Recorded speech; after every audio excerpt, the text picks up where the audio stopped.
Becoming an HGTV host isn't as easy as it may seem, and maintaining a position as a host is harder than it looks too. These are the rules that all HGTV hosts need to follow.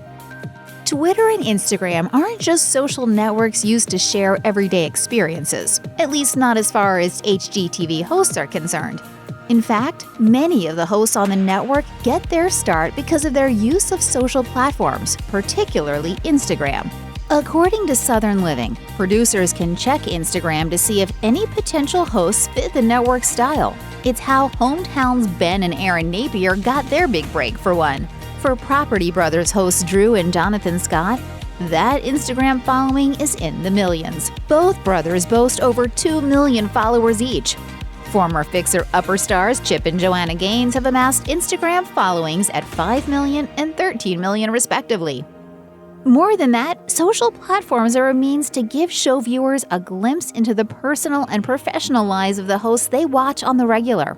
Fans get an inside look into public appearances, renovations and designs, and behind-the-scenes action. All of that, in turn, keeps them coming back to the shows that have made their favorite home improvement celebrities famous. It's one thing to post daily photos and tweets on social media platforms that show the world who you are. It's another to be able to convey that same authenticity on camera, and not everyone can actually do it. HGTV expects their stars to come across as authentic, and that's actually more important to execs than knowing your way around a set. In an interview with House Beautiful, Kitchen Cousins and Cousins on Call star John Culinary said, "It took some adjustment, but the best advice we ever received was during our first pilot. Our showrunner, who's one of our good friends to this day, knew we knew nothing. He stopped and told us, when it comes to talking to cameras and body positioning, we'll work at all that stuff. All I want is you to be you."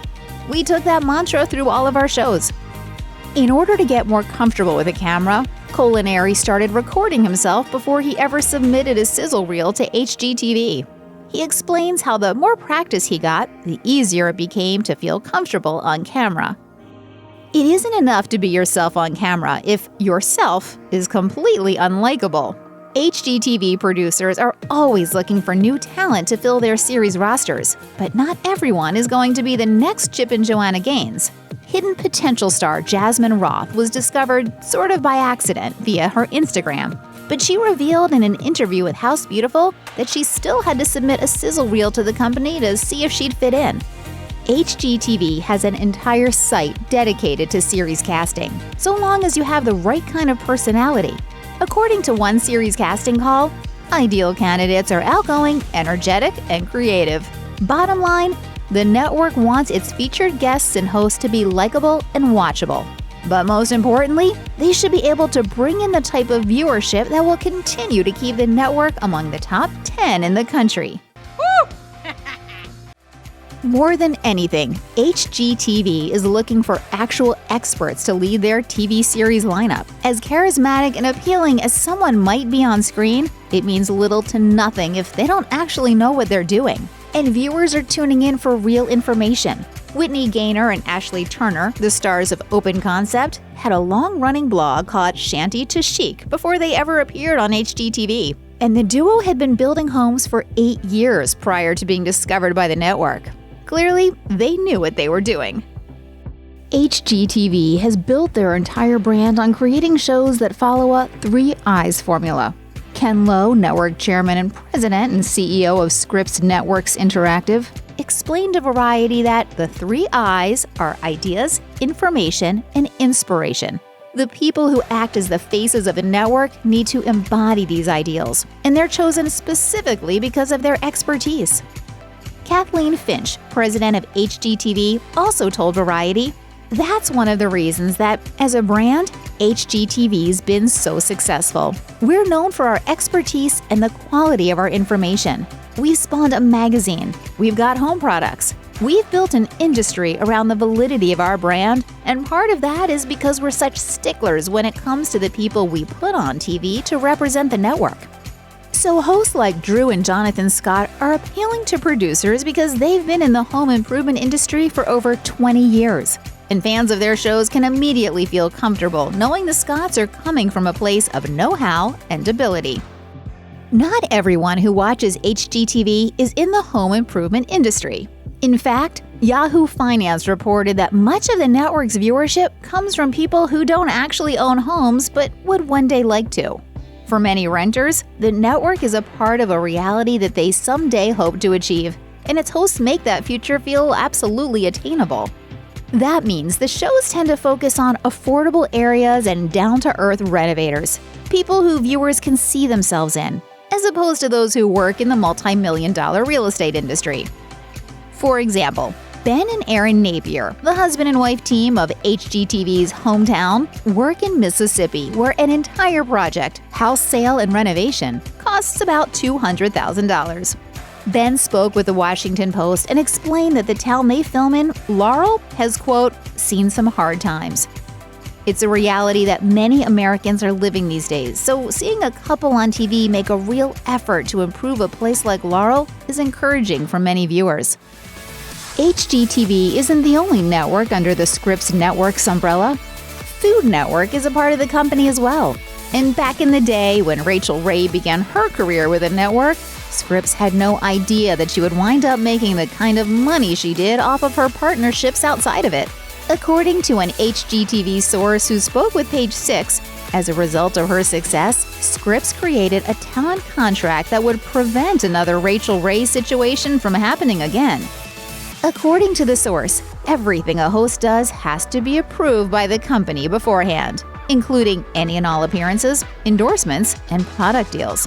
What's more, hosts are also required to give a huge percentage of their earnings back to Scripps, and so they wind up having very little control over the money they do make. In 2017, Chip and Joanna Gaines spoke with People regarding their decision to end their wildly popular series Fixer Upper, citing their desire to spend more time with their family as the reason behind the decision. But according to a source who works with Scripps Network, it had more to do with their inability to use their own brand of products on the show. As is typical with any big company, part of working for Scripps Networks and HGTV is learning to keep quiet when it comes to the inner goings-on of its series. Scripps employs a pretty standard confidentiality agreement as part of their casting contract. Not only do applicants enter into a contract with HGTV that renders them exclusive to the network, but they also can't discuss specific details regarding the shows they appear on. Hooked on House's interview with a former contestant from Love It or List It confirmed that the confidentiality agreement goes for contestants too. Erin Napier spoke with Hooked on Houses in a separate interview and explained how she and her husband Ben were expected to wear a mic at all times while filming Hometown. According to the Scripps casting contract, any video or audio footage obtained can be used however the network sees fit. This allows for producers to be able to edit the footage in whatever way they choose to. There are certain industry wardrobe standards that are pretty commonly known. Don't wear green if you're going to be filming in front of a green screen, for example, is one of those things that just sort of makes sense. But for HGTV stars, wardrobe standards are much higher. While filming the pilot for Hometown, Erin Napier explained to Hooked on Houses how she was told she wouldn't be able to wear clothing with thin stripes or small check patterns. The reason being that on camera, those patterns can appear wavy, creating a sort of psychedelic effect. She and her husband Ben were also barred from wearing anything with words or logos on it, unless they had express permission from the business. But what's most surprising is that on-camera talent aren't allowed to wear white, ever. Napier explained, "They attach tiny little microphones to your body that can show through white, and you look super washed out on TV." If you've ever watched an HGTV show, you're totally familiar with the on-the-fly interview, even if you have no idea what it actually means. On-the-fly or OTF interviews are completely unscripted and done spur of the moment. Typically, when it comes to shows on HGTV, they'll happen immediately following a funny or dramatic renovation moment. For Hometown's Ben and Erin Napier, having to do so many OTF interviews took some getting used to. When Erin spoke with Hooked on Houses about her and Ben's experience filming the pilot for their show Hometown, she said the couple had to do one after every scene they filmed. According to her, there is nothing scripted about shows like ours and Fixer Upper. They asked us questions and we answered them on the spot. I've been kind of losing sleep over that because Yeah, I bet you have. I need to know. I mean, This guy doesn't lose I sleep. don't lose sleep, but kind of thinking about losing sleep over it. She went on to talk about how the actual filming of OTF interviews is also incredibly specific. Because of the more than 1 foot height difference between her and Ben, she had to stand on a half apple crate so that they would fit together in frame.